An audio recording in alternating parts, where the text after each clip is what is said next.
Thank you for joining us this Saturday. I'm Erin Rogers with your ABC 24 News update following yesterday's severe weather.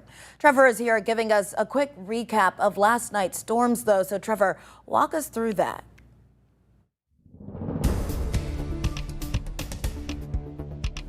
The busy afternoon of severe weather started over Little Rock, Arkansas, where the first storm of the day produced a dangerous tornado that moved directly through downtown Little Rock.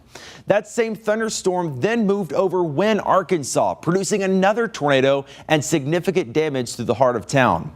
Wynne High School saw significant damage. That thunderstorm then crossed I-55 near Turrell, Arkansas, and produced another tornado once it crossed the river, moving through Tipton County and Covington, Tennessee. That same thunderstorm likely produced one or two more tornadoes in Haywood County north of Brownsville before moving out of the Mid-South.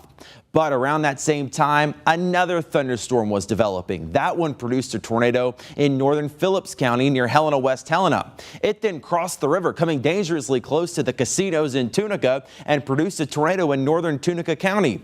That storm moved through DeSoto County, producing a tornado near Byhalia, Mississippi, and then produced several more tornadoes in McNairy County. A final line of thunderstorms moved through the Mid-South by midnight, producing damaging wind gusts and heavy rain. In all, this batch of severe weather produced at least 6 tornadoes across the Mid-South, but the National Weather Service will send out a storm survey team to gather all of those final details, and we'll bring them to you as soon as they become available. And it really left a trail of destruction, Trevor. On the news right now, one person is dead and 4 others are hurt in Pontotoc County, Mississippi, after last night's severe weather. That's between Oxford and Tupelo. Now, this comes as Mississippi communities are still recovering from last week's tornadoes that killed more than 20 people across the state. Meanwhile, Mississippi Emergency Management Agency is still working to assess all of the damage left by last night's storms. Well, now that the sun is up, we are starting to get a better look at the destruction left behind by those storms that swept through the Mid-South that Trevor was just telling us about last night. 4 people are dead and nearly 30 others are hurt in Wynne, Arkansas, after a tornado touched down there. That's where our Jay Shakur is this morning with more on how people are recovering today. Now, Jay, you've been out there a while. What have you been able to see?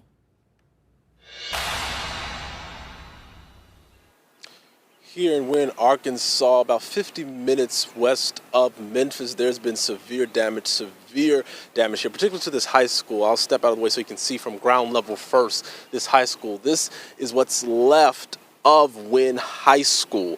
Now, for context, this is one of 2 public high schools in all of Cross County, but this is the only high school in the entirety of the Wynne School District. As you can see, trees are completely collapsed, but crews are out working now, picking up debris and restoring power lines around this area. Now, in an aerial view that we have, most of the roof is torn to pieces. The front main entrance is completely caved in. Really, none of the building is usable at this point. Now, I spoke to some staffers from this school as they were driving by earlier, surveying the damage, and the big question now is what's next for students? Will they be online? Will they finish out the rest of the school year at another facility that will accommodate them? That's the big question for students. Now, this town, Wynne, has about a population of about 8,300 people. As you mentioned, 4 people so far have been confirmed to have died in Friday's storms. In Wynne, Arkansas, I'm Jay Shakur.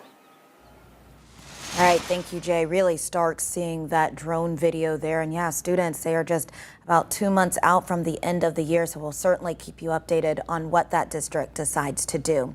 But unfortunately, Wynne isn't the only community that is picking up the pieces today. Covington and Tipton County, Tennessee, also hit really hard by last night's storms.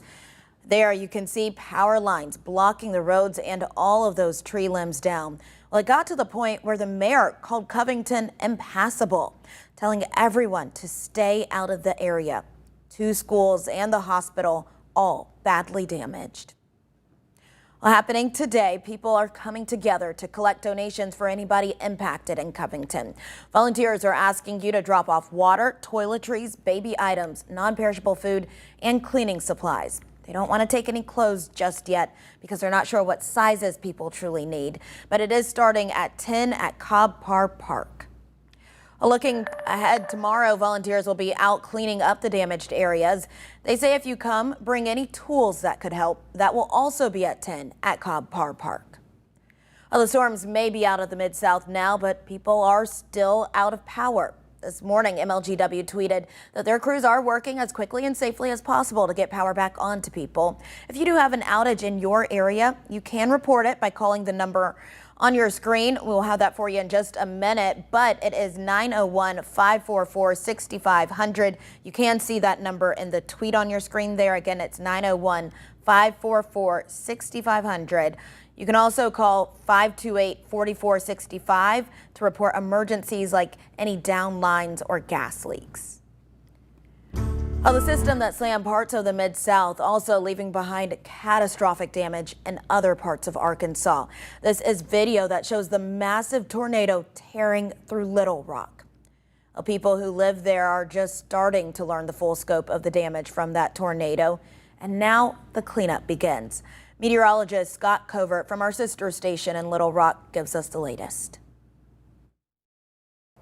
Thousands of people across Arkansas were preparing for severe weather heading into last evening on Friday evening, and now Jacksonville, Arkansas, and the Little Rock metro and the surrounding areas are one of the hardest hit areas from that tornado damage Friday evening. Taking a look behind me, you see the damage that's left behind in Jacksonville, Arkansas. This car has its back window completely smashed out. As we continue over to some businesses in Jacksonville, Arkansas, we see sheet metal wrapped through windows and completely blocking off the front door of this business right here. As we look further off towards this line of businesses, you continue to see churches. That the only thing that's left behind is the flag of the state of Arkansas's flag. So lots of damage in Jacksonville early this morning, and we'll continue to hear updates from the Little Rock metro and from other surrounding areas of people starting to clean up. The sunshine is coming out this weekend, and it's going to be some nice weather for not only the National Weather Service to come back out here and survey the damage, but for people and residents to start to clean up. Several neighborhoods are closed off right now from the public, but these residents are coming back out here to help clean up and start to rebuild after strong damage came through the Little Rock metro Friday evening. It is certainly going to be a journey for cleanup there. Thank you, Scott. Well, meanwhile, Champion's Pharmacy and Herb Store is hoping to help the people who lost everything in Rolling Fork in last week's tornadoes in Mississippi. Today is the last day that they're collecting donations. The Champions say they just want to help give these families some of the necessities they lost.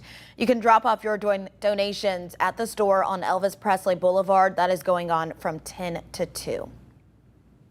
All right, let's check back in with Trevor, who has another look at the extent of all of the storms we experienced. It was an active night of severe weather across the Mid-South on Friday night. The first thunderstorm actually started back in Little Rock and produced significant damage in downtown Little Rock, where a tornado moved right through town. That same thunderstorm then made it to our area. It produced a tornado in Wynn and caused significant damage across town. That same tornado then crossed the Mississippi River and dropped a tornado into Covington, Tennessee, before continuing into Haywood County and producing another tornado just to the north of Brownsville.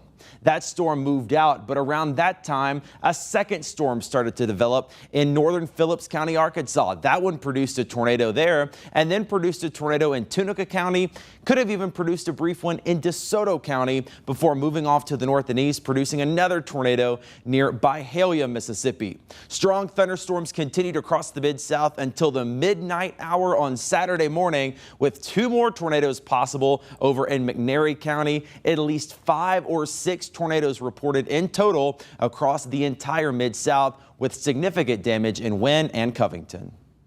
And make sure you download our ABC 24 app for those updates. It is free in the Apple App Store and Google Play. You can also text the word app to 901-321-7520. That number is on your screen. It's 901-321-7520. And we'll be able to send a link straight to your phone for the app. On other news today, a restaurant is opening in Memphis after a delay because of all of the severe weather. You're about to take a look at Cache 42. It's Memphis rapper Moneybag Yos' new restaurant. The grand opening was supposed to be yesterday, but the ribbon cutting will now be at 2 this afternoon. If you want to check it out, it's on Hacks Cross near 385. And if you are looking for something to do with the family today, the Fraser community is honoring Dr. Martin Luther King Jr.'s legacy. Tuesday will mark 55 years since his assassination in Memphis. If you head out there today, you'll have access to several resources in the city. There will be confidential HIV and blood testing, job opportunities, and plenty of family fun. It's happening at the Ed Rice Fraser Community Center from 10 to 2. It is free, and our Jordan Foster will be hosting. Well, thank you for joining us here on ABC 24 News for this update. I hope everyone has a safe Saturday and a good rest of your weekend.